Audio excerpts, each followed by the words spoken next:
যে পথসভা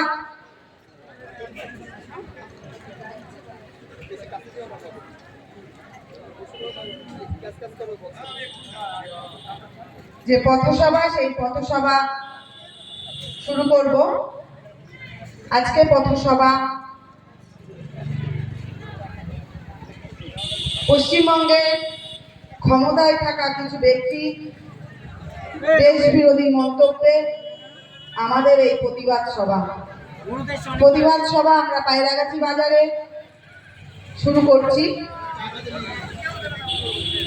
সকল শুভবুদ্ধি সম্পন্ন মানুষের কাছে আমাদের আহ্বান, আপনারা আসুন।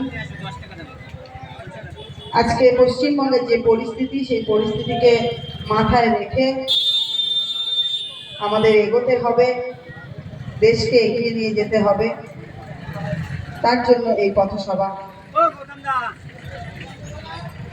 ভারত মাতা কি, ভারত মাতা কি জয়, ভারত মাতা কি জয়। বিজেপি বিজেপি বিজেপি জিন্দাবাদ, এই বিজেপি বিজেপি বিজেপি জিন্দাবাদ, এই বিজেপি জিন্দাবাদ, নরেন্দ্র মোদী জিন্দাবাদ, नरेंद्र मोदी जिंदाबाद, अमित शाह जिंदाबाद, जपी नड्डा जिंदाबाद, शहीद पटेल जिंदाबाद, सुब्रत ठाकुर जिंदाबाद, चंद्र ठाकुर जिंदाबाद।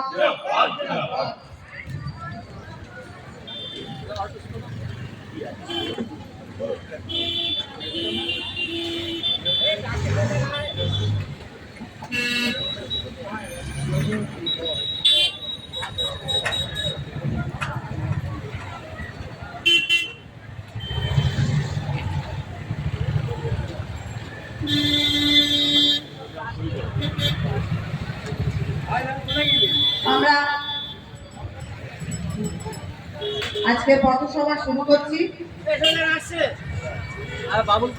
আমাদের এই পথসভায় আজকে উপস্থিত আছেন গাইঘাটা ৩ মণ্ডলের সভাপতি মাননীয় শৈলেন সরকার মহাশয়। উপস্থিত আছেন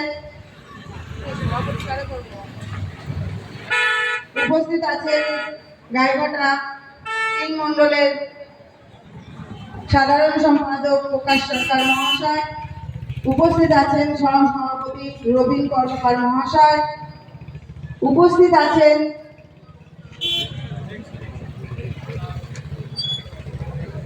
শক্তি কেন্দ্রের প্রমুখগণ, বুথ সভাপতিগণ এবং সমস্ত ভারতীয় জনতা পার্টির লড়াকু কার্যকর্তাগণ। সকলকে আমি যথাযথ সম্মান জানিয়ে আসন গ্রহণ করার জন্য অনুরোধ করছি।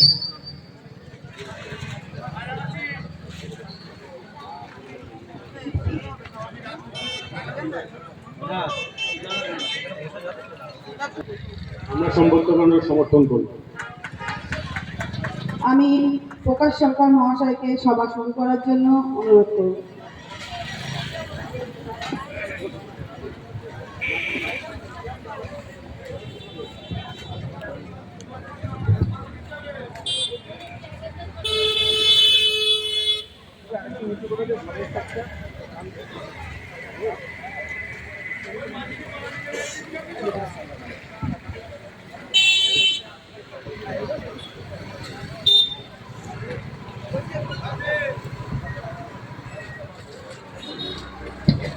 হ্যালো,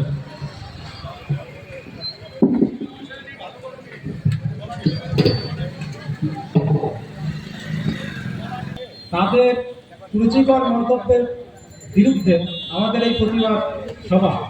আর এই প্রতিবাদ সভায় আজকে আমরা ভারতীয় জনতা পার্টির পক্ষ থেকে আমরা সবাই এই জায়গায় উপস্থিত হয়েছি।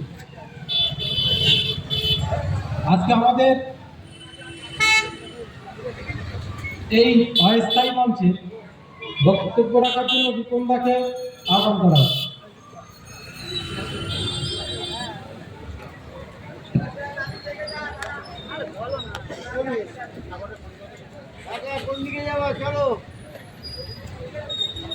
चलिए चलिए चलिए বন্ধুগণ,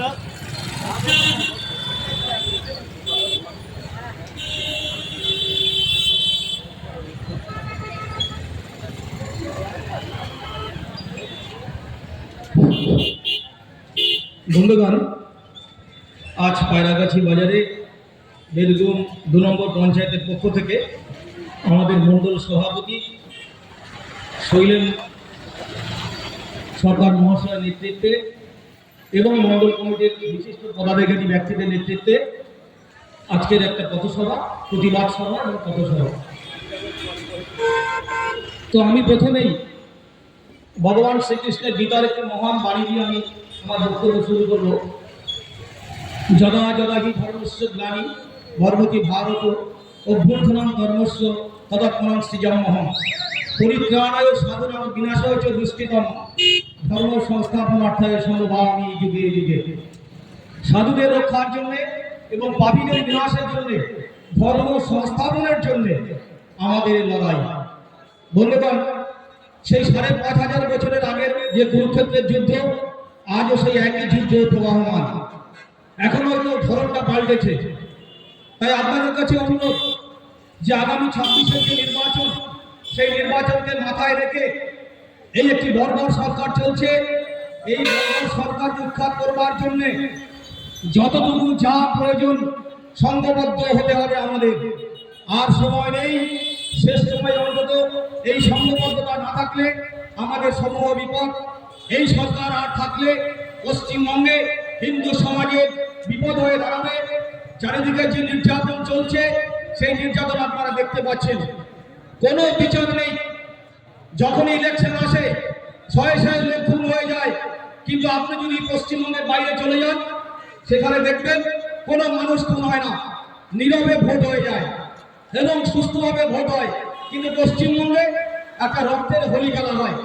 কি কারণে হয় সেটা আপনারা সকলেই জানেন, যে কিছু অসুরভ হিন্দু এবং জামাত ইসলামের সঙ্গে মিশে এই বর্বরদের মাঠে নামায়। কেন? যে না, একে খুন করে ফেলো, এ আমাদের দলের কাটা, এ আমাদের দলের বদনাম করে। সেই জন্যে আর সময় নেই। হিন্দুদের কাছে একান্ত অনুরোধ রইল যে আপনারা যে কোনো মূল্যে ২৬-এর নির্বাচনকে ভারতীয় জনতা পার্টির পক্ষে রায় দেবেন। কারণ ভারতীয় জনতা পার্টি পারে একমাত্র পশ্চিমবঙ্গের উন্নয়ন ঘটাতে। আপনারা জানেন যে ২৭ বছর কংগ্রেস রাজত্ব করেছে। তার যিনি মুখ্যমন্ত্রী ছিলেন তার নাম ছিল জল্লাদ। ৩৫ বছর সিপিএমকে দিয়েছেন। সেই সিপিএম খুন খারাপি করে ধামতলা থেকে বানতলা, সাইবাড়ি সবই আপনাদের মনে আছে। সবচেয়ে মর্মান্তিক ঘটনা আপনাদের মনে আছে যে শুধু কংগ্রেস করার অপরাধে সিপিএম এর ঝামেলায় যে ছেলেকে কেউ গলার মধ্যে মাকে কেউ মাছ ঢুকিয়ে হত্যা করে সেই মায়ের রক্ত দিয়ে ছেলেকে ভাত খেতে হয়েছিল। এরকম একটা সময় ছিল। কিন্তু আমরা বর্তমানে একটি সরকার দেখছি, সেই সরকার তুলনামূলক অনেকটাই কম, কিন্তু নারীদের যে সম্মান, সেই সম্মান আপনি পাচ্ছেন না। আজকে দুর্ভাগ্য যে একটা ডাক্তার তো মারাই গেল, সেটা আপনারা জানেন। বিভিন্ন জায়গায় যে হত্যালীলা চলছে, নারী ধর্ষণ চলছে, তার প্রতিবাদে আপনাদের প্রতিবাদ করতে হবে। আপনারা জানেন পাকিস্তানের এই বর্বরতা আমরা মেনে নেই না। আমরা ভারতীয় জনতা পার্টি পরিষ্কার জানিয়ে দিয়েছি, কোনোভাবে পাকিস্তানের সঙ্গে আপোষ নয়। পাকিস্তান এমনকি বাংলাদেশ, সেই বাংলাদেশে দেখছেন ডেইলি হিন্দু হত্যা হচ্ছে, মন্দির ভাঙছে, মন্দির ভাঙছে এবং নারী ধর্ষণ করছে, সম্পত্তি লুট করছে। আজ দেখুন, আপনাকে একটা ছোট্ট কথা বলে গেছি যে অন্য সমাজের কাছে কাঁসার থালায় ভাত খেত একমাত্র হিন্দুরা। আজ থেকে ১০০ বছর আগে বা ৬০-৭০ বছর আগে নিয়ম ছিল যে সোনার থালা মনে করে কাঁসার থালায় ভাত খেত হিন্দুরা। সেই কাঁসার থালা অন্য সমাজের ঘরে ছিল না। চুরি ডাকাতি করে হিন্দুদের কাছ থেকে নিয়ে তারা এখন ঘর ভরেছে, আর হিন্দুরা ধীরে ধীরে ধীরে ধীরে গরিব হয়ে যাচ্ছে। আপনার জীবনযাত্রা দেখুন, আপনি অনেক গরিব হয়ে গেছেন। আপনার ঘরে ঘরে চাকরি নেই, শিল্প নেই, কলকারখানা নেই, কিছু নেই। পশ্চিমবঙ্গে ফাঁকা আওয়াজ, শুধু ভাতাশ্রী দিয়ে আমাদেরকে পঙ্গু করে দেওয়া হয়েছে। ফ্রি রেশন দিচ্ছে নরেন্দ্র মোদী, এদিকে দিদি 1000 টাকা দিচ্ছে, সবাই আনন্দে বাজার করছে, খাচ্ছে। কিন্তু আজকে ইলিশ মাছ কেনার মতো সত্যি করে দুটো হাতিয়ে বলুন তো, 1700, 1800, 2000 টাকার ইলিশ মাছ খাওয়ার মতো ক্ষমতা কটা হিন্দুর আছে? নেই। আমি জানি, আমি নিজেও খেতে পারিনি। অতএব আমি সেই দুঃখটা বুঝি। তাই সাধারণ গরিব মানুষকে বলবো, আপনারা ভারতীয় জনতা পার্টির পতাকায় আসুন। আর সময় নেই, অত্যন্ত এই শেষ সময় 2026-এর যে নির্বাচন, সেই নির্বাচনকে ভারতীয় জনতা পার্টির পক্ষে আপনাদের রায় দিতে হবে। আর না হলে সে দায়িত্ব আপনারা বুঝতে পারবেন, রক্তের গঙ্গা পশ্চিমবঙ্গে বয়ে যেতে পারে। সেই জন্য দাঁড়িয়ে আজকে আপনাদের কাছে এই পথসভায় বেশিক্ষণ দিন বক্তব্য দীর্ঘায়িত করবো না। আমি শুধু একটি কথা বলতে চাই যে আপনারা সারা ভারতবর্ষে নরেন্দ্র মোদীর যে গুণ, প্রভাব, মর্ম আপনারা দেখেছেন। নরেন্দ্র মোদীকে সারা পৃথিবীর নেতারা ভালোবাসে। পশ্চিমবঙ্গের একটি কর্মধারী মমতা ব্যানার্জি যদি ভালো না বাসে, কিছু আসে যায় না। কারণ আপনি যান অস্ট্রেলিয়ার অ্যান্টনিও বালসেন, উনি বলেছেন যে নরেন্দ্র মোদী দা বস, নরেন্দ্র মোদী বস, সারা পৃথিবী নরেন্দ্র মোদী শাসন করবে। আমাদের বিদেশ মন্ত্রী জয়শঙ্কর বলেছেন যে আগামী 25 বছরের মধ্যে ভারতবর্ষ সারা পৃথিবীকে নেতৃত্ব প্রদানকারী দেশ হিসেবে পরিগণিত হবে। সেটা সম্ভব হয়েছে নরেন্দ্র মোদীর দ্বারাই। অতএব বন্ধুগণ, উন্নয়নের কথা বলতে গেলে অনেক কিছু হয়। আপনারা জানেন যে রাস্তা দিয়ে আপনারা হাঁটছেন, এই রাস্তাটা 10-15 বছর আগে কি ছিল, আজ নরেন্দ্র মোদীর নেতৃত্বে 40 ফুট রাস্তা হয়েছে। কিছুদিন আগে এখনো 9 ফুট 18 ফুট রাস্তা বাকি করেনি। সরকারি গাছগুলোকে কেটে নিয়ে নিলামে বিক্রি করছে, কোনো প্রতিবাদ নেই। ঠিক যেমন 21 সালে বলেছিল, আবার 26-এ দেখুন প্রত্যেক জায়গায় গাছ কেটে সেই গাছ হাফিস করে দিচ্ছে। চাকদা টু হাকিমপুর 45-50 ফুট রাস্তা, অবাক লাগে যে ট্রান্সপোর্টের গাড়িগুলো খুব আরামসে যাচ্ছে, মানুষ আরামসে চলাফেরা করছে। আপনি চলে যান আমাদের পৌরসভা গোবরডাঙ্গাতে, দেখবেন রাস্তার কি অবস্থা। একটি বড় চাকার গাড়ি যেতে পারে না, কোনো ডেভেলপমেন্ট নেই, শুধু পয়সা পকেটে ভরছে। এইটাই হচ্ছে এদের কাজ। ডেভেলপমেন্ট কোনো উন্নয়নের নিরিখেরা কিছুই করে না। সামান্য কিছু পরিষেবা দিয়ে এরা মানুষকে দেখায় আমরা অনেক কিছু করেছি। উন্নয়ন তো হয়েছে, কিন্তু মানুষের উন্নয়ন কোথায় হয়েছে? মানুষের তো উন্নয়ন হয়নি। আমরা বাংলাদেশে যে অত্যাচার হচ্ছে তার তীব্র প্রতিবাদ জানাই। পশ্চিমবঙ্গের মুখ্যমন্ত্রী একটি কথা বলছেন না বাংলাদেশ নিয়ে। অত্যন্ত দুর্ভাগ্য, হিন্দুরা ভীষণ অসহায় অবস্থায় পড়ে আছে, যা বলার না। পশ্চিমবঙ্গ তাই শামশেরগঞ্জে, ধুলিয়ানে, মালদায়, মুর্শিদাবাদে, বসিরহাটে সমস্ত জায়গায় হিন্দুদেরকে প্রাণ করে হত্যা করা হচ্ছে। এর প্রতিবাদ আপনারা করবেন না? আপনার বিপদ আপনার দরজার সামনে। এখনো বলছি, সংঘবদ্ধ হিন্দু সমাজ তৈরি করতে হবে।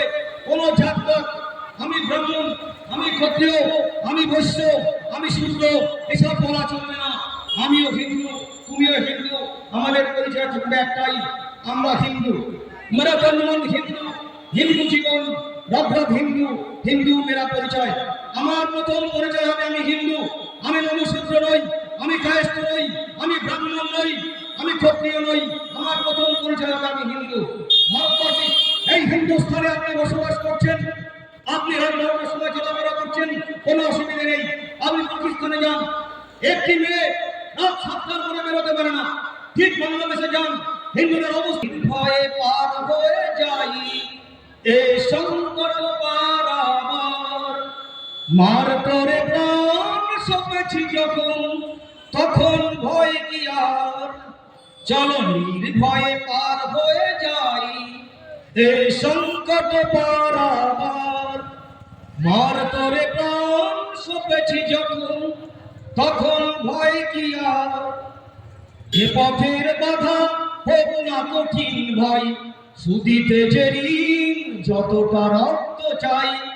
এ পথের বাধা হোক না কঠিন ভাই, সুদিতে যে ঋণ যতটা রক্ত চাই। की धरती है, ये अभिनंदन की धरती है, ये दर्पण का भूमि है, ये अर्पण का भूमि है। इसका नदी हमारा गंगा, इसका कंकर कंकर हमारे लिए भगवान शंकर है। हम जिएंगे तो हिंदुस्तान के लिए जिएंगे, मरेंगे तो हिंदुस्तान के लिए मरेंगे। और मरने के बाद भी हमारा अस्तित्व को गंगा में चलाएगा तो कान सुन के एक ही आवाज आएगा, ये आवाज हिंदुस्तान का सबसे बड़ा आवाज है, ये आवाज दुनिया का सबसे बड़ा आवाज है। सबसे बड़ा बंद आवाज है ये आज है भारत माता की जय, भारत माता की जय, भारत माता की जय। धन्यवाद। আমাদের এক খুব প্রিয় দাদা অনিল বিশ্বাস মহাশয়, ভাই শৈলেন সরকার এছাড়া আমার বোন শ্রাবন্তী এবং আমার সকলে আমার ভাই এবং বন্ধুরা এবং এই পায়রাগাছি বাজারে প্রত্যেককে আমার তরফ থেকে নতমস্তকে প্রণাম এবং যারা আমার বয়োজ্যেষ্ঠ তাদেরকে আমার ভালোবাসা। আজকে যার জন্য আজকে এখানে পায়রাগাছি বাজারে দাঁড়িয়ে পথসভা করতে হচ্ছে সেই ব্যক্তিটা কে? কল্যাণ বন্দ্যোপাধ্যায়, মহামিত্র, এদের মতন কিছু ব্যক্তি যারা সংসদে দাঁড়িয়ে ওয়েল থেকে লাফিয়ে নিচে দাঁড়িয়ে যারা প্রতিবাদ করে, যাদেরকে পশ্চিমবাংলার মানুষ যে কল্যাণ বন্দ্যোপাধ্যায়কে জোগাড়ে রক্ষা দিয়েছে, সেই কল্যাণ বন্দ্যোপাধ্যায়ের বিরুদ্ধে আজকে আমাদের এখানে পথসভা করতে হচ্ছে। লজ্জা লাগে তৃণমূল কংগ্রেস আপনাদের এই কল্যাণ বন্দ্যোপাধ্যায় সম্বন্ধে বলতে। আর মহামিত্রতা সৃষ্টি করেছে তৃণমূল কংগ্রেস। আপনারা ইতিমধ্যে দেখেছেন তৃণমূল কংগ্রেসের 21শে জুলাই হয়েছে, যে 21শে জুলাইয়ের আগে তৃণমূল কংগ্রেস বাড়ি বাড়ি গিয়ে সাধারণ মানুষকে তারা ভুল বুঝিয়েছে এসআইআর নিয়ে, যে আপনারা এসআইআর করছে ভারতীয় জনতা পার্টি, যে জনতা পার্টি এসআইআর মাধ্যমে সমস্ত বাঙালি, মুসলিম এবং হিন্দুদের ভোটটা কেটে দেবে, তার বিরুদ্ধেই 21শে জুলাইয়ের সভা থেকে আমি হুঙ্কার করব যাতে একজনের নামও কাটা না যায়। তাই আপনারা 21শে জুলাইয়ের এই ধর্ণা মঞ্চের ওখানে গিয়ে ডিম ভাত খাওয়ার জন্য গাড়ি ভরে প্রস্তুত হয়ে চলুন। এসআইআর 20 বছর আগে হয়েছিল, এটা হয়তো 4-5 বছর অন্তরে হতে পারে, এটা 20 বছরের অন্তর হতে পারে, সেটা নির্বাচন কমিশনের একটার মধ্যে পড়ে। আর তৃণমূল কংগ্রেস এই বাংলাতে দাঁড়িয়ে এসআইআরের বিরুদ্ধে রাস্তায় লেগে প্রতিবাদ করছে, তারা লোকসভায় দাঁড়িয়ে প্রতিবাদ করছে। কেন তারা প্রতিবাদ করছে? তাদের নিজেদের মধ্যে একটা ভয়ের বাতাবরণ হয়ে যাচ্ছে, তাই তারা প্রতিবাদ করছে। দিদি বলছিল, পরশুদিন দেখছিলাম তিনি বক্তব্য রাখছে একজনের নাম যেন কাটা না যায়, আবার বলছে রোহিঙ্গা খায় না মাথায় দেয়। আরে দিদিমণি, আপনার এত ভয় কিসের রোহিঙ্গাদের নিয়ে? এই বাংলায় আমার হিন্দুরা, বাংলার মানুষ বাংলায় থাকবে, কোন বাংলার মানুষের নাম কাটা যাবে না। এই বাংলা থেকে অপদার্থ রোহিঙ্গাদের নাম কাটা যাবে, যারা এই বাংলায় প্রতিনিয়ত সনাতনীদের উপরে আঘাত করে, আঘাত আনে, সেই রোহিঙ্গাদের নাম কাটা যাবে এই বাংলা থেকে। আর কাদের নাম কাটা যাবে? আপনারা দেখেছেন বিহারে খসড়াটা প্রকাশ করেছে, সেখানে কাদের নাম কাটা গেছে একটু খেয়াল করে দেখবেন। মৃত ভোটার 28 লক্ষ, যে 28 লক্ষ ভুলেন না আপনাদের প্রত্যেকের নাম, কিন্তু ওই নির্বাচনের খাতায় ব্যালটে আপনাদের থাকবে এই নামটি। আর তৃণমূল কংগ্রেস এটা নিয়ে সরগোল চলছে, ওদের মহামিত্রকে তুলে দিয়েছে, এটা নিয়ে তুমি ওই লোকসভায় দাঁড়িয়ে হট্টগোল শুরু করে দাও। আর বলছে আমাদের এখান থেকে নাকি পাকিস্তান বাংলাদেশ অনেক ভালো। কেন বলবে না তৃণমূল কংগ্রেস? আমি তৃণমূল কংগ্রেসের কাছে প্রশ্ন করি, কেন বলবেন না আপনারা? আরে আপনাদের দুধেলে গাইগুলোই তো রয়েছে এখানে, সেই দুধেলে গাইগুলো দিয়ে আপনারা নির্বাচন করেন, তাই তো আপনারা বলছেন এখান থেকে নাকি বাংলাদেশের ওই রোহিঙ্গা গুলো ভালো। আজকে তাদের বিরুদ্ধে আমাদের পথসভা, আজকে তাদের বিরুদ্ধে আমাদের এই বর্ষার মধ্যে দাঁড়িয়ে তাদের বিরুদ্ধে আমাদেরকে ধিক্কার জানাতে হয়। আমি দেখলাম কিছুক্ষণ আগে একটা ফেসবুকে ঘোরাঘুরি করছে, এই কিছুক্ষণ আগে কিছু তৃণমূলের চক্র দালালরা তারা ফেসবুকে লিখছে গাইঘাটার এমএলএ সুব্রত ঠাকুরকে নাকি খুঁজে পাওয়া যাচ্ছে না। আমি এখানে দাঁড়িয়ে চ্যালেঞ্জ করতে চাই, এই আপনার জ্যোতিপ্রিয় মল্লিক কোথায় আছে তাকেও আমরা একবার দেখতে চাই। রাস্তায় নেমে মানুষকে উপকার করছে। আরে সুব্রত ঠাকুর তো সর্বক্ষণ মানুষের সঙ্গে থাকে, সর্বক্ষণ মানুষ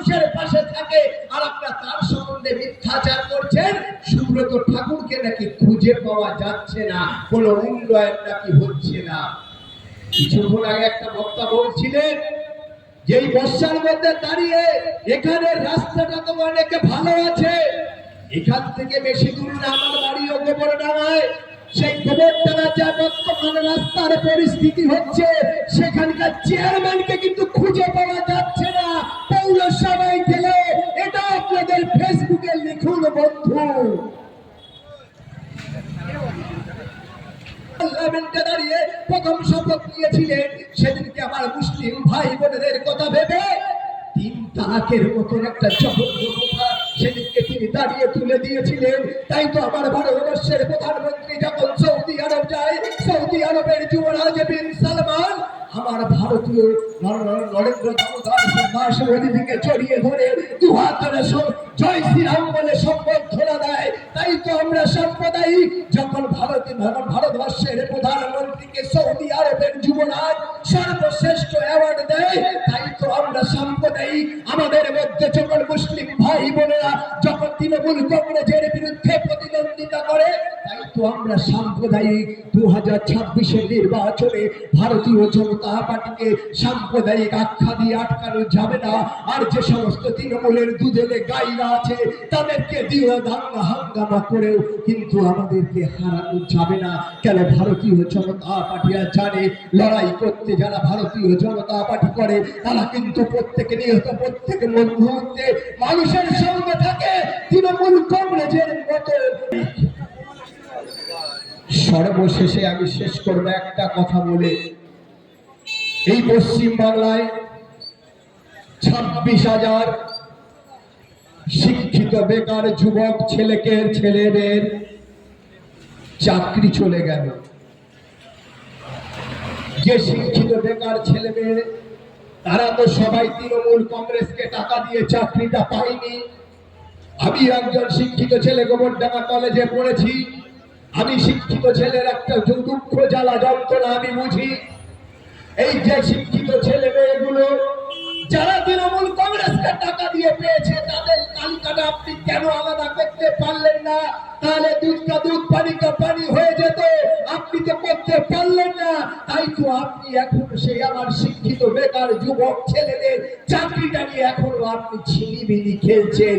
যে বাংলায় 26,000 শিক্ষিত বেকার যুবক ছেলে রাজপথে দাঁড়িয়ে চাকরির জন্য হাহাকার করে, যে বাংলায় 26,000 শিক্ষকের হাতে যাদের থাকার কথা ছিল চক ডাস্টার পেয়ে, তাদের হাতে উঠেছে আজকে প্রতিবাদের ফ্ল্যাগ। এই তো পশ্চিম বাংলা, এই তো উন্নয়নের বাংলা। সেই বাংলায় দাঁড়িয়ে মমতা বন্দ্যোপাধ্যায় 31 তারিখে পুজোর ভাতা দিতে চলেছে। 31 তারিখে বিভিন্ন ক্লাবে পুজোর ভাতা দিতে চলেছে। যে ভাতার টাকা এসছে মমতা বন্দ্যোপাধ্যায়ের কাটমানি থেকে অযোধ্যায় রাম মন্দিরে পৌঁছে গেছে। সেই টাকা দিয়ে কিন্তু অযোধ্যার রাম মন্দির তৈরি হয়েছে। আর 2025 সালে দীঘার জগন্নাথ মন্দির তৈরি হয়েছে তৃণমূলের কাটমানির টাকা দিয়ে। সেটা প্রমাণ হয়ে গেছে। কিছুদিন আগে জগন্নাথ দেব আমাদের সবার দেব, আমাদের সবার দেবতা, পুরী হচ্ছে ধাম। যে জগন্নাথ দেবকে দেখিয়ে পশ্চিম বাংলায় তৃণমূল কংগ্রেস ক্ষমতায় আসতে চলেছিল, যে জগন্নাথ দেবকে দেখিয়ে বিকল্প একটা রাস্তা ঘুরতে চেয়েছিল, জগন্নাথ দেব হয়তো সেটাকে সহ্য করতে পারেননি। তাই তো কিছুদিন আগে দেখলেন বিনা মেঘে বজ্রপাত হলো। ওই দীঘার জগন্নাথ মন্দিরের উপরে বজ্রপাত হলো, ওই দীঘার যে ধসটা আছে সেটা পুরো ছাই হয়ে গেল, কিন্তু পুরীর ধসটা এখনো উঠছে। এটাই তো পার্থক্য তৃণমূল কংগ্রেসের সঙ্গে আমাদের, এটাই তো পার্থক্য তৃণমূল কংগ্রেসের সঙ্গে ভারতীয় জনতা পার্টির। আরেকটু জোরে বলুন, ওই কিছু কিছু তৃণমূলের চোররা আছে। জয় শ্রীরাম। সকলে ভাবে প্রতিবাদী পথসভা অনেকক্ষণ ধরে চলছে, আপনারা শুনছেন। প্রাকৃতিক দুর্যোগকে উপেক্ষা করে একটু আগে অমিয়র বক্তব্য শুনছিলাম, অসাধারণ উপস্থাপনা করে সার্বিক দিক অমিয়র খানা তুলে ধরেছে। মূলত পশ্চিমবঙ্গকে যেভাবে অশান্ত করার চেষ্টা চলছে এক বাংলার ভেতরে এবং দ্বিতীয়ত ভারতবর্ষের অন্দরে, বাংলা সম্পর্কিত যে ধারণা, পশ্চিম বাংলা সম্পর্কে সমগ্র ভারতবাসীর যে ধারণা, সেই ধারণা দেখেছেন ভয়ঙ্করভাবে নিচের দিকে এসে নেমেছে, এমনভাবে যে বহু জায়গায় বাঙালিরা ঘাট ধাক্কা খাচ্ছে এই মুহূর্তে দাঁড়িয়ে। একটি অত্যন্ত অস্বাস্থ্যকর পরিস্থিতি। আর তারই সঙ্গে বাংলাকে সবভাবে নিচু করবার জন্যে বাংলা থেকে যে সকল সাংসদদের আপনারা পাঠিয়েছিলেন পার্লামেন্টে, তারা তাদের যে আচরণ, তাদের যে কথোপকথন, তাদের যে অযৌক্তিক যে বিষয়বস্তু উত্থাপন, সমস্তটা হাস্যকর হয়ে দাঁড়াচ্ছে এই মুহূর্তে দাঁড়িয়ে। এবং পশ্চিমবঙ্গকে অপমান করবার টেন্ডার নিয়ে রেখেছে এই তারা তৃণমূলের এই সমস্ত এমপিরা। তাই প্রতিবাদ করতে আমরা বাধ্য হচ্ছি। একই সঙ্গে পশ্চিমবঙ্গকে কি ভয়ঙ্করভাবে অসাধ্য করছে। সংবিধানের উপরে দাঁড়িয়ে ভারতবর্ষের বুকে যে নিয়মগুলি চলছে, যে আইন চলছে, সেই আইনকে পুরানো দেখিয়ে পশ্চিমবঙ্গকে ক্রমাগত অশান্ত করবার একটা চক্রান্ত চলছে। আপনারা লক্ষ্য করেছেন কয়েকদিন ধরে ডামাডোল চলছে। সরকারি কর্মচারীদের ধমকি দেওয়া হচ্ছে, বলা হচ্ছে মাইনে টাইনে নাকি তিনি দেন। আমাদের মুখ্যমন্ত্রী মমতা বন্দ্যোপাধ্যায়, নির্লজ্জ অপদার্থ মুখ্যমন্ত্রী, তিনি বলছেন মাইনেটা দেন নাকি তিনি, অতএব তার কথা অনুযায়ী কাজ করতে হবে। কি চলছে পশ্চিম বাংলার বুকে? সম্প্রতি এসআইআর এই বিষয়টি আপনাদের অবগত হয়েছেন। আপনারা একটা স্পেশাল ইন্টেনসিভ রেভিশন চলবে ভোটার লিস্টের উপরে। তার উপরে দাঁড়িয়ে মানুষকে ঠেকানো, মানুষকে ভুল বোঝানো, এবং এখানে আমি জানি অনেক মানুষ আতঙ্কে আছেন, অনেক মানুষ ভয় পাচ্ছেন। তাদের উদ্দেশ্যে পরিষ্কার করে বলছি, পুরোটা ব্যাখ্যা করবো, শুনে যাবেন পরিষ্কার করে। ভয় পাওয়ার কিছু নেই। এই স্পেশাল ইন্টেনসিভ রেভিশন এসআইআর, আপনারা এটাকে নিয়ে তৃণমূল কংগ্রেস অকারণে ভয় দেখাচ্ছে। কারণ ইতিমধ্যে বিহারে এই এসআইআর এর প্রভাবে 65 লক্ষ নাম বাদ গেছে। আচ্ছা আপনি বলুন তো, যে লোকটি আজ থেকে 5 বছর, 10 বছর, 3 বছর, 7 বছর আগে মারা গেছে, সেই লোকটির নাম কি ভোটার লিস্টে থাকতে হবে? 18 লক্ষ এইরকম মৃত ভোটার রয়েছে। অথচ মমতা বন্দ্যোপাধ্যায় 21শে জুলাইয়ের মঞ্চ থেকে ভয় দেখিয়ে দিলেন যে বিহারে নাম বাদ গেছে, আমাদের এখানে নাম বাদ না যায়। আপনার ভোটার লিস্টে নেই, মৃত মানুষের নাম নেই আপনার ভোটার লিস্টে। এমন অনেক ভোটার রয়েছে যারা এক জায়গাতে নাম রাখা সত্ত্বেও আরেকটি জায়গায় নাম তোলবার জন্য 6 নম্বর ফর্ম অ্যাপ্লাই করার পর নাম উঠে গেছে, সেখানে দ্বিতীয় নামও রয়ে গেছে, তার 2 জায়গায় নাম রয়েছে। এটা কি সংবিধানের আইনসম্মত বা সংবিধান সম্মত? আপনারাই বলুন, 2 জায়গায় নাম থাকা সম্ভব? জোচ্চুরি করবার জায়গা। তাই সেই নামগুলো বাদ গেছে। আর বাদ গেছে যারা জেনুইন কাগজপত্র না দিয়ে সেখানে নাম তোলবার চেষ্টা করেছে, সেরকম নাম বাদ গেছে। আর বাদ গেছে তাদের যারা দীর্ঘদিন বিদেশে রয়েছেন, তাদের নাম বাদ গেছে। এইভাবে 65 লক্ষ মানুষের নাম বাদ গেছে। কি এমন সংখ্যাটা 65 লক্ষ? হ্যাঁ, পশ্চিম বাংলা এসআইআর হবে, আইন অনুযায়ী হবে। মমতা বন্দ্যোপাধ্যায়ের কারো ক্ষমতা নেই এই এসআইআর কে আটকায়। এসআইআর হবে পশ্চিম বাংলার বুকে। কারণটা আমরা জানি।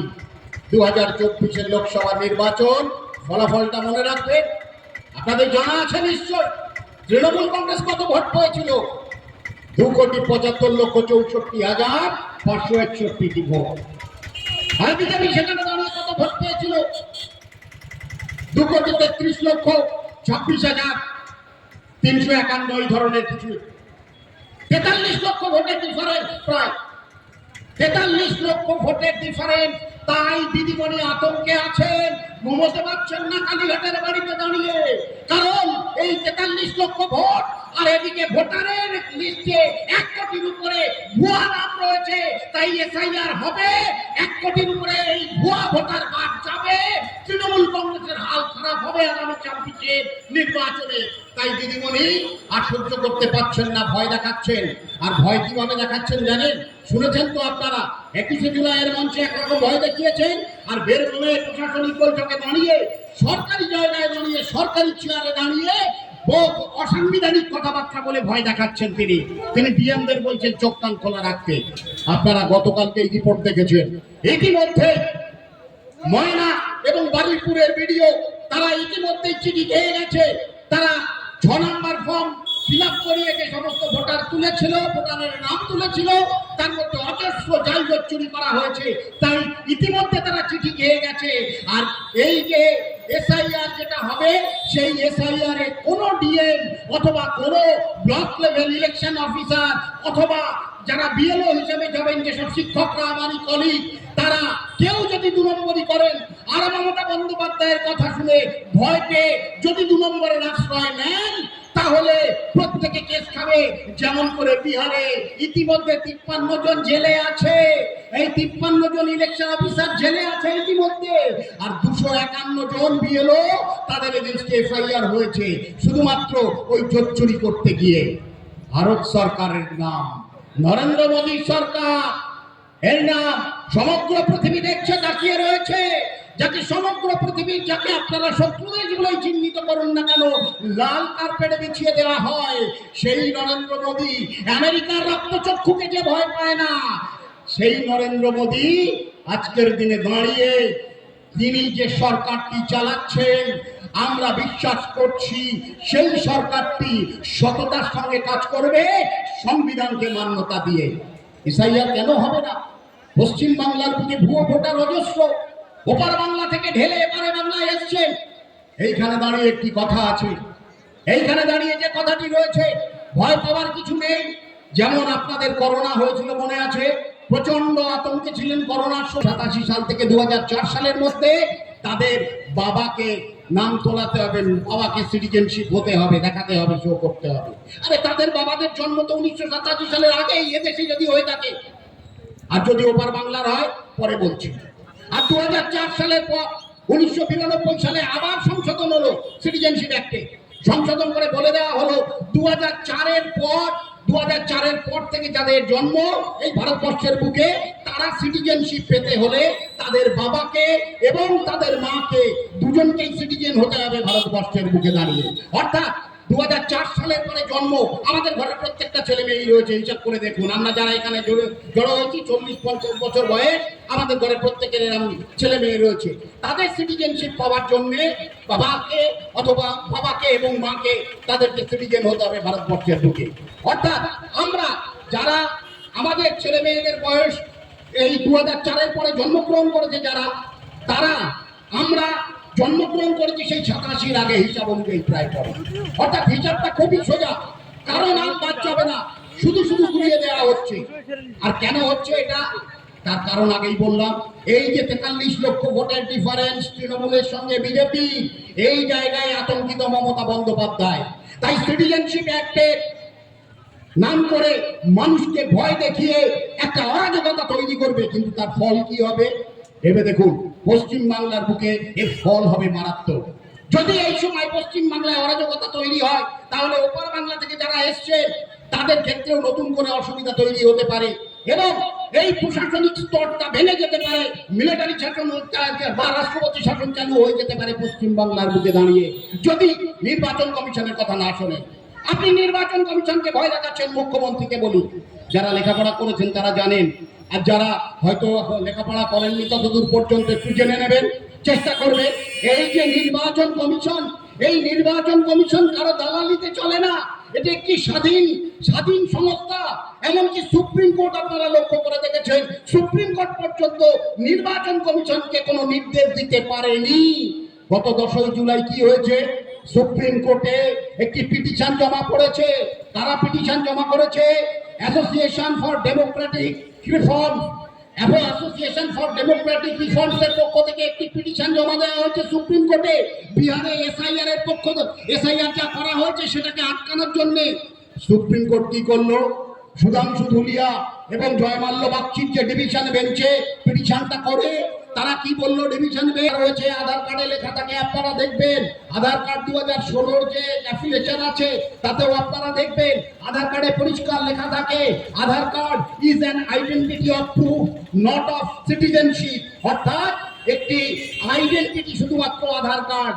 আর আপনারা জানলে অবাক হয়ে যাবেন, আধার কার্ড যে কোনো বিদেশিও নির্দিষ্ট শর্তে ভারতবর্ষে এসে আধার কার্ড করতে পারে। আধার কার্ড যে কেউ করতে পারবে, একজন বিদেশি এসেও করতে পারবে নির্দিষ্ট শর্ত মানলে। তাই আধার কার্ড আপনাকে এই সিটিজেনশিপের জন্য বা সিটিজেনশিপের ভিত্তিতে কিসের ভিত্তিতে ইলেকট্রালে তুলবে সেটা নির্বাচন কমিশনের ব্যাপার। সেটাও বলা রয়েছে 1950-এর 3 নম্বর ধারায়। আমাদের আর্টিকেল 3-তে পরিষ্কারভাবে বলা রয়েছে ভারতবর্ষের নাগরিক এবং ভারতবর্ষের ইলেকট্রালে যারা অংশগ্রহণ করবে অর্থাৎ নির্বাচক যারা হবেন, এই নির্বাচককে কারা ঠিক করবে? না ইলেকশন কমিশন তৈরি করবে, সুপ্রিম কোর্ট তৈরি করবে না।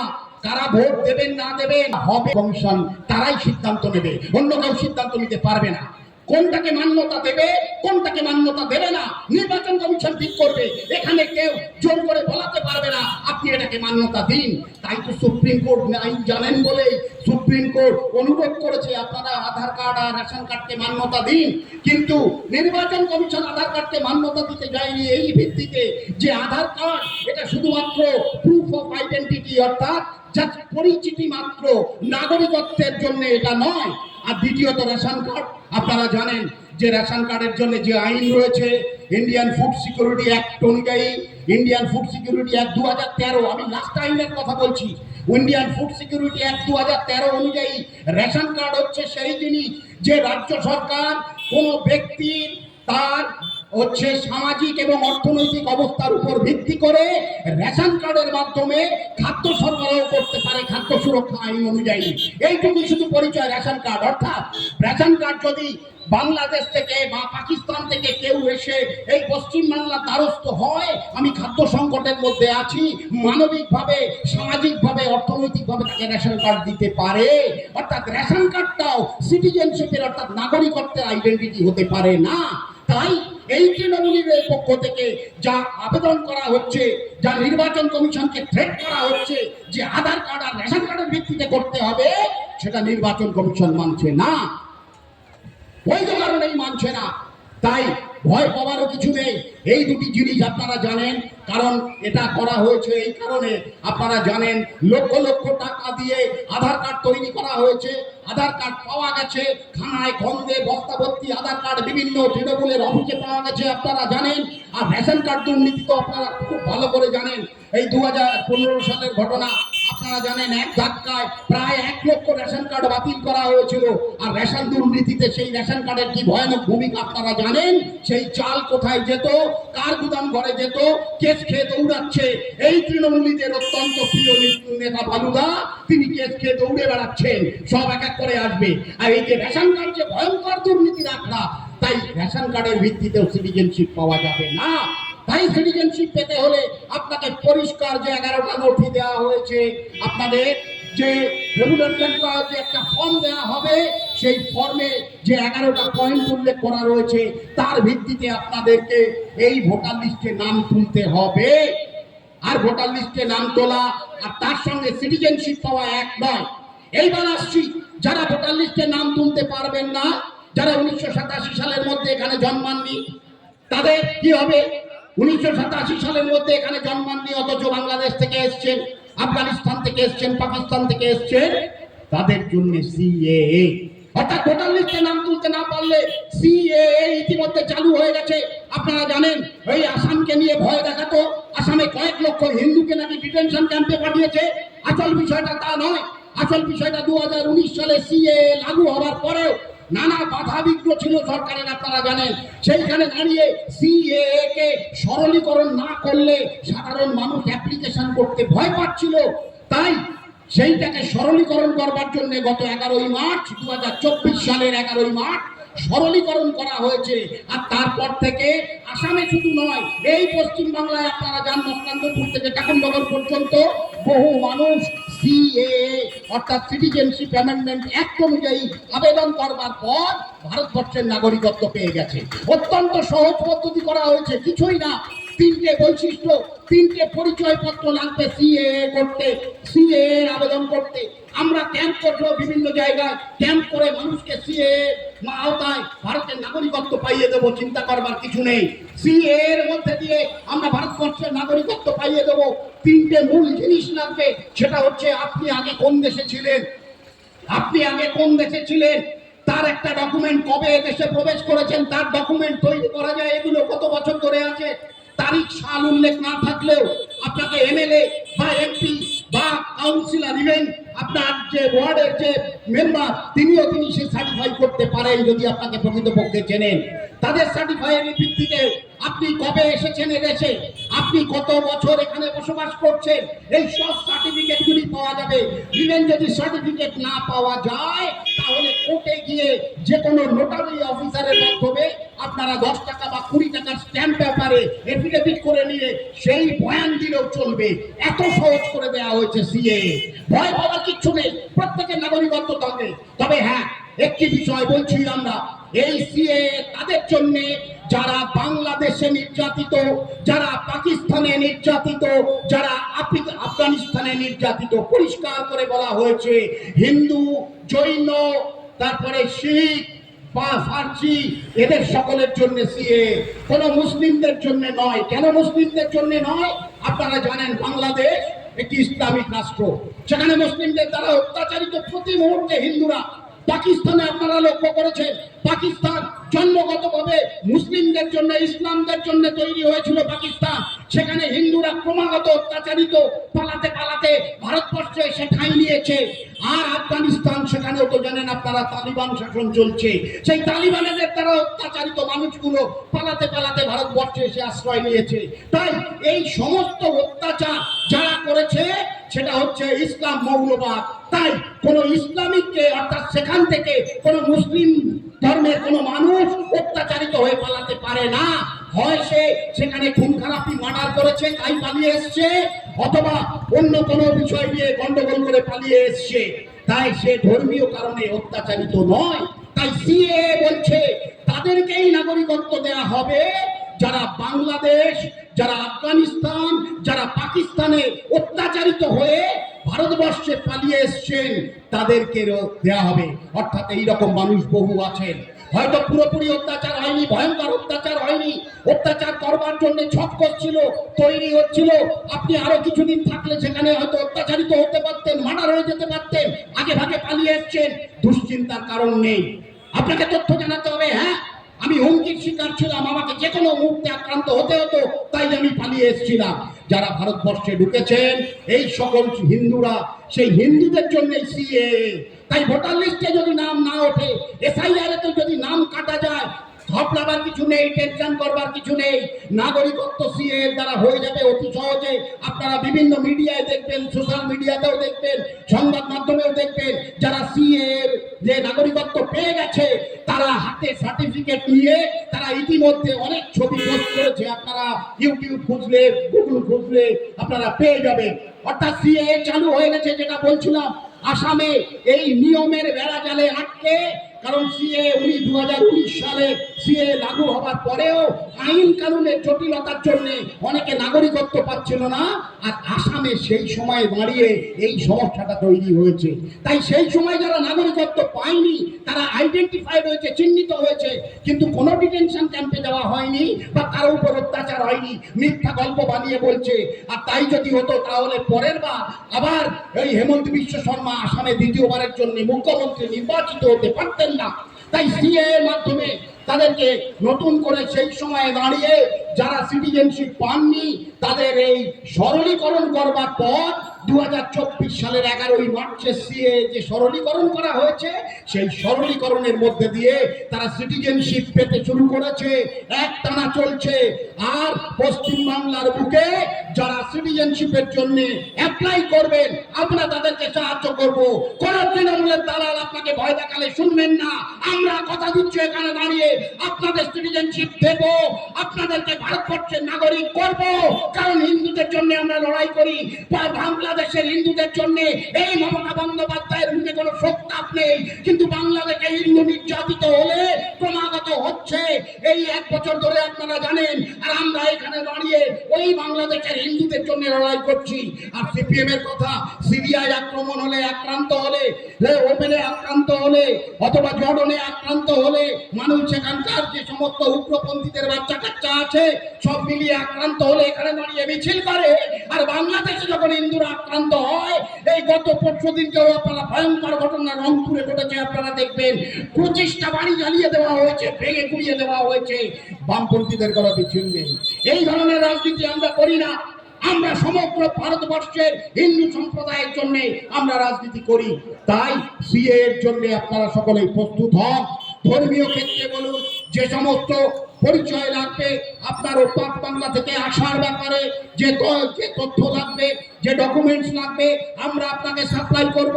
ধর্মীয় আপনাকে একটি ডিক্লারেশন দিতে হবে আপনি হিন্দু ধর্মের লোক এবং কেন বাংলাদেশে আপনি বাংলাদেশ থেকে পালিয়ে এসেছিলেন বা পাকিস্তান থেকে পালিয়ে এসেছিলেন তার ডিক্লারেশন দিতে হবে, এফিডেভিট দিতে হবে। আমরা আপনাকে সহজ সমাধান দেব, তার বয়ান লিখে দেব, আমরা আপনাকে সহযোগিতা করব সবভাবে। আর এসআইআর এর মাধ্যমে যখন নাম তোলা হবে ইলেকট্রাল রোলে, সবাই সহযোগিতা করবেন। নির্দিষ্ট তথ্যের বিকৃতি কেউ ঘটাবেন না। তথ্যের বিকৃতি ঘটালেই কিন্তু ভয়ঙ্কর সর্বনাশার মুখে পড়তে হবে। তথ্যের বিকৃতি ঘটালেই কিন্তু ওই বিহারের মতো অবস্থা হবে। এক এক করে আপনাদেরকে ডাকা হবে এবং এই তথ্যের বিকৃতি করানোর জন্য কিন্তু আপনাদের জেল জরিমানা সব হতে পারে। সবটাই আইনসঙ্গত, কোনো দিদিমণি কিছু করতে পারবে না সুপ্রিম কোর্টের নিয়ম অনুযায়ী আর আমাদের সংবিধানের নিয়ম অনুযায়ী। দিদিমণি যতই ধমকি দাঙ্গা দিক না কেন, আমাদের মুখ্যমন্ত্রী যে ধমকি দিন না কেন, তিনি কোনোভাবেই সামলাতে পারবেন না। পশ্চিম বাংলার বুকের থেকে আমরা এই ভয়ঙ্কর অত্যাচার, বীরভূমের বুকে আপনারা দেখেছেন, মুর্শিদাবাদে আপনারা দেখেছেন কি ভয়ঙ্কর অত্যাচার সংগঠিত হয়েছে। হিন্দুদের উপরে বেছে বেছে অত্যাচার সংগঠিত হয়েছে। কি অপরাধ করেছিল এই চন্দন দাস এবং তার পিতা? কি অপরাধ করেছিল গোবিন্দ চরণ দাস? ওরা তো হিন্দু ছিল, ওরা বিজেপি করতো না, ওরা তো সিপিএম করতো, বামপন্থী রাজনীতি করতো। কি অপরাধ ছিল? তাদেরকে কি মারা হয়েছে বামপন্থী রাজনীতি? প্রসাদ মুখার্জির মুখের কথায় হয়নি, রীতিমতো ভোটাভুটি করে গণতান্ত্রিক পদ্ধতিতে এই পশ্চিমবঙ্গকে নির্বাচন করা হয়েছিল, সীমানা নির্ধারণ করা হয়েছিল হিন্দুদের হোমল্যান্ড বলে। এখানে হিন্দুরা থাকবে, পাশাপাশি সেই সময় দাঁড়িয়ে অনেক মুসলিমরা, রাষ্ট্রবাদী মুসলিমরা, তারা এই হোমল্যান্ড, হিন্দুদের হোমল্যান্ড ছেড়ে যেতে চাইলেন না। তাদেরকে সাদরে আপ্যায়ন করে রেখে দেওয়া হলো। একসাথে হিন্দু মুসলিম ছিল, তাই নজরুলের কণ্ঠে গান এসছে, তাই নজরুলের কবিতা আমরা পেয়েছি। কিন্তু তার পরবর্তীকালে যখন নির্বাচনে জেতবার জন্য এই কলোনাইজেশন এবং নির্বাচনে জেতবার জন্য এই সমস্ত ভোটগুলোকে নেবার জন্য একের পর এক রোহিঙ্গা, একের পর এক মুসলিমদের উপর বাংলা থেকে তুলে নিয়ে এসে এখানে আশ্রয় দেওয়া হলো এবং তাদেরকে রাজনৈতিক ছত্রছায়ায় রেখে লালন পালন করা হলো। আজকে তারা পশ্চিমবঙ্গটাকে জ্বালিয়ে পুড়িয়ে সরকার করে দেবার চেষ্টা করছে। আর তাই এই রোহিঙ্গাদের বিরুদ্ধে, এই অবাঞ্ছিত মুসলিমদের বিরুদ্ধে এসআইআর এর মধ্যে দিয়েই এরা নির্বাচিত হবে এবং তার মধ্যে দিয়ে ছাকা হবে কিভাবে? যারা সেই করবেন, সিএ এর মধ্যে দিয়ে নাগরিকত্ব পাবেন। আর পড়ে থাকবে রোহিঙ্গা, পড়ে থাকবে দিদির ভাইরা, যাদেরকে দিয়ে অন্যায় অত্যাচার করান। আর 2005 সালের মনে আছে, এই আগস্ট মাসের 5 তারিখে 2005 সালে ওই স্পিকারের মুখের সামনে, যারা একটু বয়স্ক তারা মনে রাখতে পারবেন, স্পিকারের মুখের সামনে কাগজ ছুঁড়ে ফেলে দিয়ে এসেছিল এই মমতা বন্দ্যোপাধ্যায়। এই মমতা বন্দ্যোপাধ্যায় যাদের বিরুদ্ধে সেই দিন লড়াই করেছিলেন 2005 সালে, সিপিএম এর বিরুদ্ধে লড়াই ছিল। আর ছিল এই সমস্ত যারা বাইরে থেকে এসে ভোটার হচ্ছে পশ্চিম বাংলার বুকে। আজকে তাদেরকে কোলে করে নিয়ে তাদেরকে রাখবার জন্য আজকে পশ্চিম বাংলার বুকে ভয় দেখাচ্ছে, সরকারি আধিকারিকদের ভয় দেখাচ্ছেন, বিএলওদের ভয় দেখাচ্ছেন। তাই ভয় পাবেন না, আমরা পরবর্তীকালে আরো বেশি ব্যাখ্যায় যাব আপনাদের সামনে। আপনাদের কারো সিটিজেনশিপ মার্কাবে না, সকলেই সিটিজেনশিপ পাবেন আপনারা, যারা ওপার বাংলা থেকে প্রতারিত হয়ে এসছেন আর এপার বাংলায় যারা আছেন, তা আপনাদের উপযুক্ত ডকুমেন্ট আমরা তৈরি করে দেব, আপনাকে সাহায্য করব। ভয় পাওয়ার কিছু নেই। এসআইআর এর জন্য বাড়িতে বিএলও এলে তাকে সাহায্য করুন, তার সামনে দাঁড়িয়ে সাহায্য করুন। প্ররোচনায় পা দেবেন না তৃণমূলীদের। আমরা আপনাদের পাশে আছি। সকলে সুস্থ থাকবেন, ভালো থাকবেন। জয় হিন্দ, বন্দে মাতারাম, ভারত মাতা কি জয়।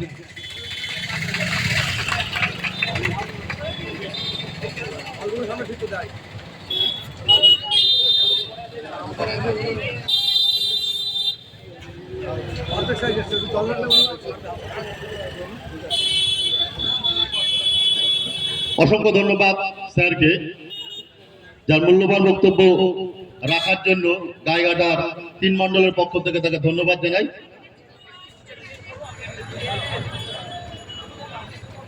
আপনারা জানেন যে বর্ষা বাদল দিনে পায়রাগাছি বাজারে আজ আমরা কেন এই প্রতিবাদ পথসভা করছি। কারণ জানেন যে গতকাল সংসদে দাঁড়িয়ে কল্যাণ বন্দ্যোপাধ্যায় ও মহুয়া মিত্র যে সমস্ত নোংরা রাজনীতি করেছে তারই প্রতিবাদে আজকের এই পথসভা। এছাড়াও এসআর নিয়ে যেরকম নোংরা রাজনীতি চলছে তারই প্রতিবাদে আজকের এই পথসভা। আপনারা জানেন যে বিহারে ইতিমধ্যেই 63 লক্ষ ভুয়ো ভোটার এসআর এর মাধ্যমে বাদ হয়েছে। ঠিক একই রকম ভাবে আমাদের এই বাংলাতেও এসআর চালু করবে নির্বাচন কমিশন। সেই এসআর কি সেই বিষয়ে বিস্তারিত বলেছে আমাদের মাস্টারমশাই, আমাদের প্রিয় স্যার, আপনারা শুনেছেন। এবার আমাদের এই পায়রাগাছি বাজারে বক্তব্য রাখবেন বনগাঁ সাংগঠনিক জেলার সম্পাদিকা মাননীয় শ্রাবন্তী দেবনাথ মহাশয়া।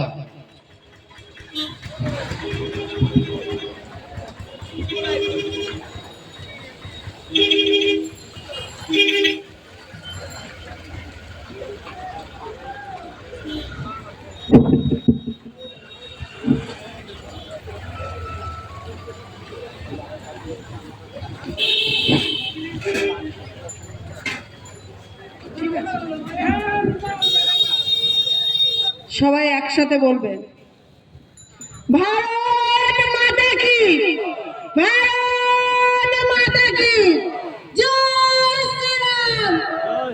একটু জোরে বলুন, কারণ এলাকায় অনেক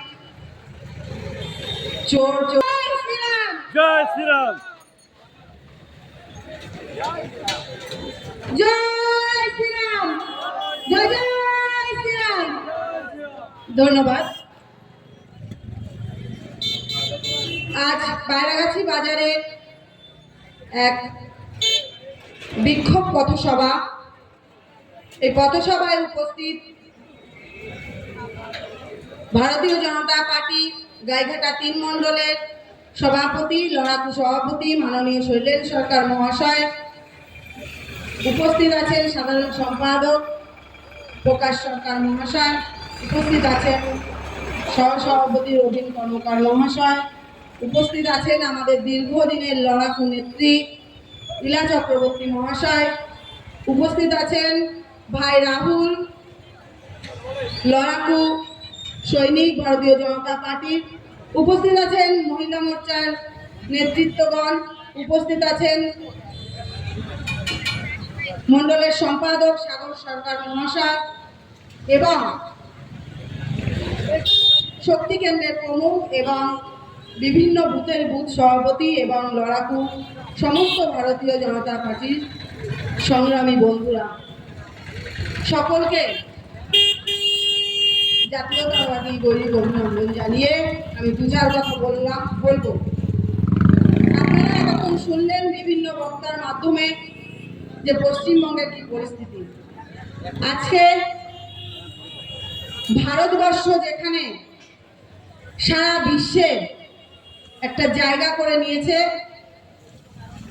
যখন ভারতবর্ষের প্রধানমন্ত্রী সারা বিশ্বের কাছে একজন নেতা তৈরি হয়েছেন, সেখানে আজকে আমরা পশ্চিমবঙ্গে দাঁড়িয়ে যা দেখছি সেটা সমগ্র পশ্চিমবঙ্গবাসী অবগত। কারণ আমরা সকলে সোশ্যাল মিডিয়া এবং সংবাদ মাধ্যমের মাধ্যমে আমরা দেখতে পাই, জানতে পারি যে কিভাবে পশ্চিমবঙ্গ চলছে। আমরা জানতাম পশ্চিমবঙ্গ যা বলে সারা ভারতবর্ষ সেটা করে। আগে পশ্চিমবঙ্গ ভাবে, তারপর ভারতবর্ষ সেটা করে। কিন্তু সেই জানাটা আজকে মনে হচ্ছে ভুল। আজকে আমরা যেভাবে পশ্চিমবঙ্গকে দেখছি, আজকে 2-3 দিন আগে আমাদের পশ্চিমবঙ্গের সুপ্রিমো মমতা ব্যানার্জি যেটা বলছিলেন যে বিএলওদের কাছে অনুরোধ করছিলেন, আপনারা একটা ভোটও কেন আপনাকে অনুরোধ করতে হচ্ছে একটু বলবেন? কেন অনুরোধ করতে হচ্ছে যে ভোট কাটবেন না? এখানে ভোট কাটাকাটির বিষয় নেই। আমি সাধারণ সুবুদ্ধি সম্পন্ন মানুষকে বলবো, আপনারা ভয় পাবেন না। আজকে এই সরকারটা সাধারণ মানুষকে ভয় দেখিয়ে এই সিএএ যে অ্যাক্ট, যে আইনে পরিণত হয়েছে, এই আইনটাকে মানতে চাইছে না তৃণমূল কংগ্রেসের সুপ্রিমো এবং তৃণমূল কংগ্রেসের বিশিষ্ট নেতৃত্বগণ। তার জন্যই আজকে সংসদে দাঁড়িয়ে তৃণমূল কংগ্রেসের বিশিষ্ট নেত্রী ও নেতারা ভারত বিরোধী কথা বলতে পারছেন। আজকে ভারতবর্ষে থেকে, আজকে ভারতবর্ষের ভাত খেয়ে আজকে ভারতবর্ষকে অপমানিত করছেন। আজকে মহুয়া মিত্র, আজকে কল্যাণ বন্দ্যোপাধ্যায় যে ভারত বিরোধী কথাবার্তা বলছেন, আজকে সাধারণ মানুষকে গর্জে উঠতে হবে। কারণ আমরা ভারতবাসী, আমরা ভারতকে ভালোবাসি। আজকে আমরা ভারত মায়ের পুজো করি, ভারত মায়ের জয়গান গাই। তাহলে আমাদের ভাবতে হবে যে এই ভারতবর্ষে থেকে ভারতবর্ষকে আমরা অপমানিত করতে পারি না, আমরা পাকিস্তান বাংলাদেশের গুণগান গাইতে পারি না। তাই সাধারণ মানুষের কাছে আমাদের অনুরোধ, আপনারা এই বিষয়টা ভাববেন। আজকে সিএএ, আজকে এনআরসি নিয়ে এত মাথা ব্যথা কেন? আজকে পশ্চিমবঙ্গ সরকারের এত মাথা ব্যথা কারণ কেন, সেটা ভাবতে হবে। আজকে আইনে কি বলেছে আমাদের মাস্টারমশাই সুমিত্রা বলে গেছেন, পুরো বিষয়টা উনি আপনাদের সামনে তুলে ধরেছেন। তাহলে আপনাদের ভাবতে হবে যে কেন এই আইনটা কবে পাস হয়েছিল, আজকে আবার কেন নতুন করে করতে হচ্ছে, একবার ভাববেন। কারণ আজকে আপনার ঘরে আপনি, আপনার স্ত্রী, আপনার সন্তান হয়তো 5 জন আছেন।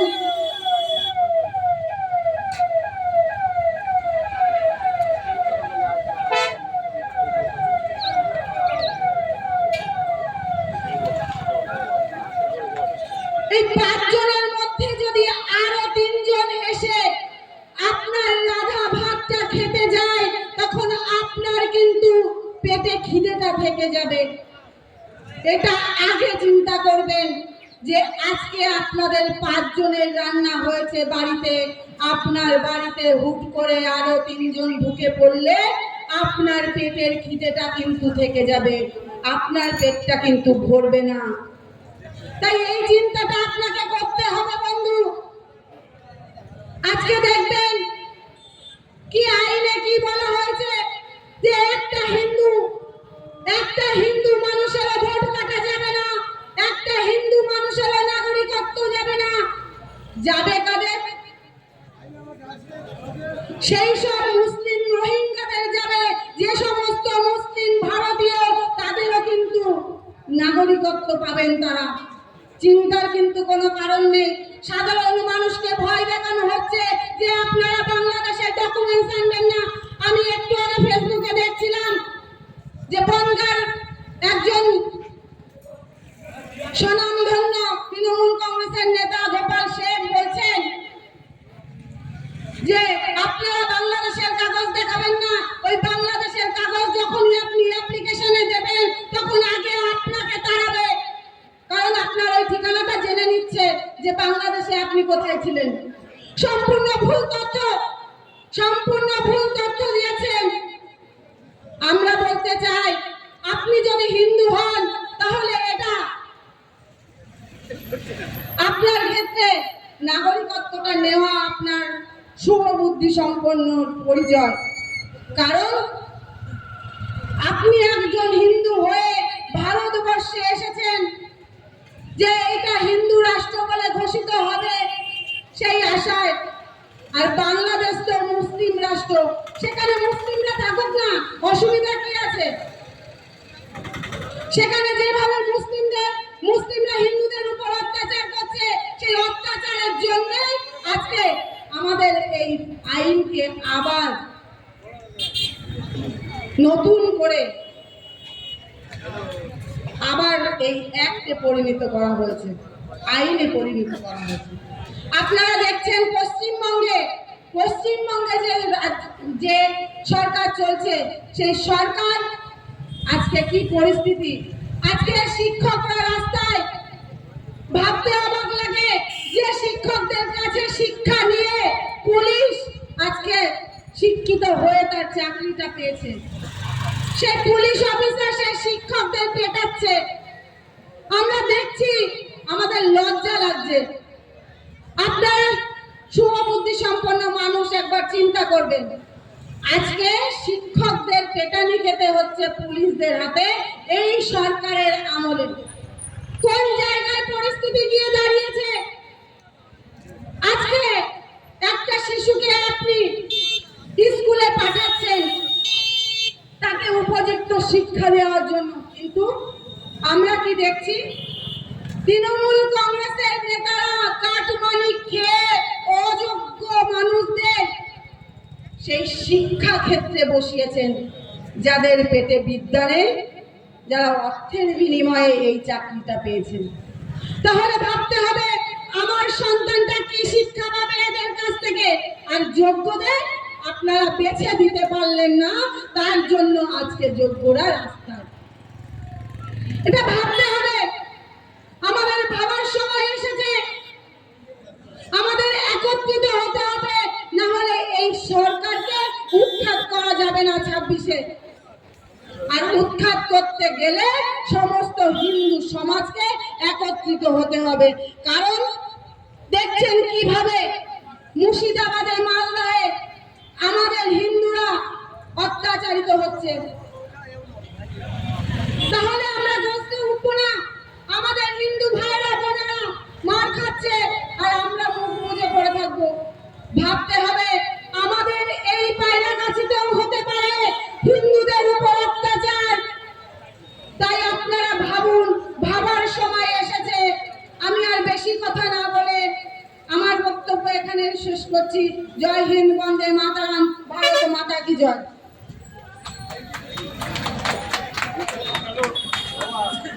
অসংখ্য ধন্যবাদ দিদিকে তার মূল্যবান বক্তব্য রাখার জন্য। এবার এই পায়রাগাছি বাজারে বক্তব্য রাখবেন গোবরডাঙ্গা পৌরমণ্ডলের লড়াকু নেতা আমাদের